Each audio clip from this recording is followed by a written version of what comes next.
As a conservancy, we started in 1992. It was set up, there was a very terrible drought, probably the worst drought in 100 years. This whole conservancy all used to be cattle. A lot of the cattle projects went bankrupt because of the drought and sold off sections. And my family bought a section there, along with all the other members. The Whittles obviously were here before. After the formation of the conservancy and moving from cattle to game, poaching started up.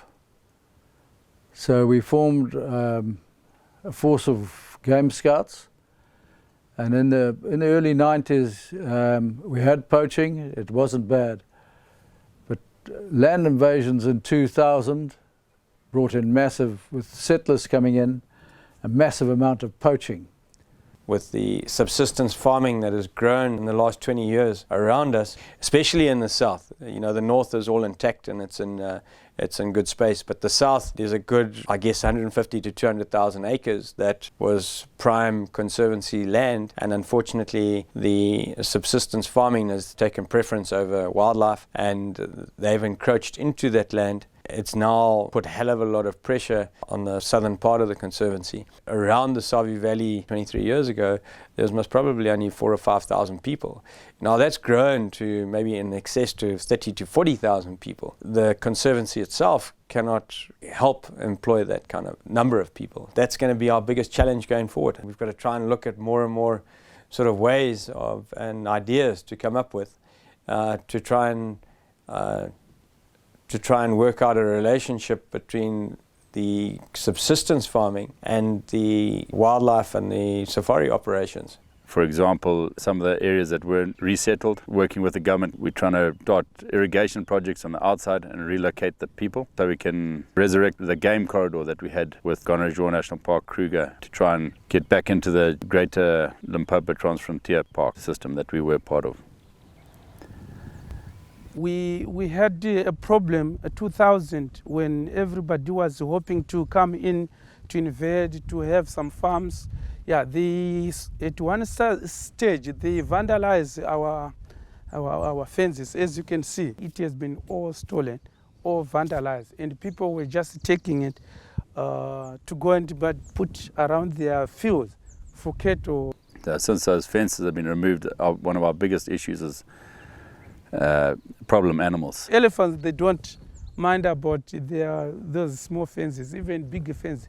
As long as there is no electric on the fence, they just go into their field. And one stage we lost like 4 people being trampled by elephants outside after they've just gone through the fence, because the fences are down. At the top, Matendere, Chishakwe, we also lost some human life and a lot of game outside being poached because there is no fence. And that's why they started crying, coming to us again to ask for help. And since then, we had their problem. We understood where they were coming from. They apologized to say we made a mistake. That's why we put this buffalo fence up, and we put the electricity. But what goes hand in hand with the problem animals affecting the people on that side is the animals get destroyed for crop raiding, etc. So as a conservancy, one of our key goals is to get that fence realigned and put back in place, obviously to a standard where it's going to prevent elephants from going out, prevent your lions from going out, or at least reduce it drastically. So when the subsistence farmers moved in and around the conservancy in the south here back in 2000, poaching really increased, and some guys were there for genuine farming purposes, and others were just rogues that they were here for the nyama. They wanted meat, and this was a freebie. We were catching 300 poachers a year. This is all documented. In 2008, we took all those documentations to government, where we got some good support. They reacted to that to try and get better convictions. Because at one time, when we were catching the 300 poachers a year, we were only getting 10% conviction. So the court systems weren't supporting us.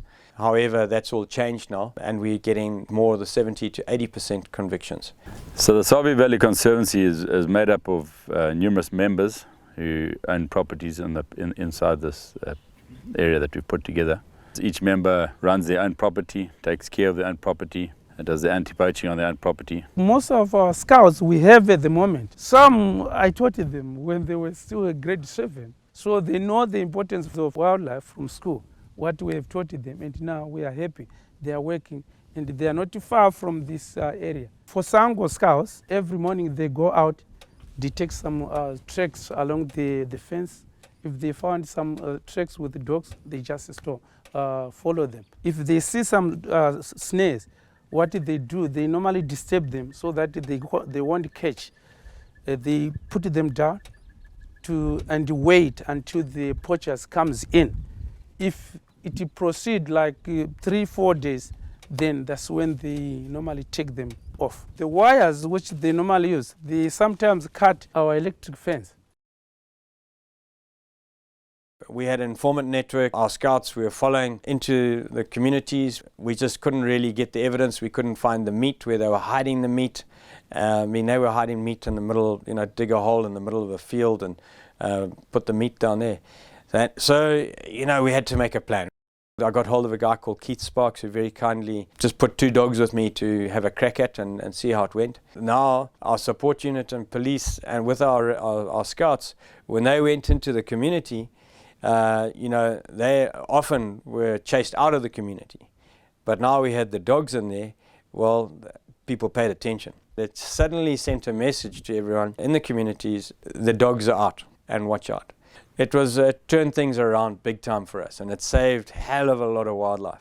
Because we had the parks and police with us, we now enforced the protection beyond our boundaries. You have to push the poachers back, at least 15 to 20 k's beyond. Because we're having a problem with the tracking, we needed a dog to do some sort of detection, sniffer dog type, something that had a lot of stamina. I got a hold of Keith, and Keith said no problem, he could organize something. And we got this blue tick. She's only about 9-10 months. She went to another conservancy, that being Booby. She spent 6 weeks there with 2 of my scouts and with the Booby guys, who are pretty well trained, pretty effective unit. It's got out now that we're using this dog for detection. People are wary of coming in with a dog at night to poach with a light. There are big plans in place to get a centralized anti-poaching unit. So the rhino unit will basically grow big enough to where it can cover all the poaching. We are just looking for funding right now, and once we get that, then the general anti-poaching will be run by a centralized unit, which will, I think, be a bit more effective. Intelligence will be gathered centrally. The guys will all be to a top standard of training, and the management of that unit will be more standardized. The other thing that is very important, if we do get the funding and we get one security unit within the Conservancy, is trying to work with the other conservancies in the area. Between Unetsi, Booby, Save Valley Conservancy, it's been a huge success. To think that these areas were sponsored by the hunting community from hunting revenue have now basically got a bigger population of buffalo than the rest of the safari areas in the country, and they've got a bigger population of lion and leopards. It's one of the highest densities of leopard within these conservancies. Out of Booby, they've been exporting lions. Save Valley Conservancy is moving elephants out of here. Hunting has served a fantastic purpose. It's not the be-all and end-all. It's just one of those that it has been successful, and we need to be able to try and build on that. The challenges that we do have, we've got to try and find solutions to.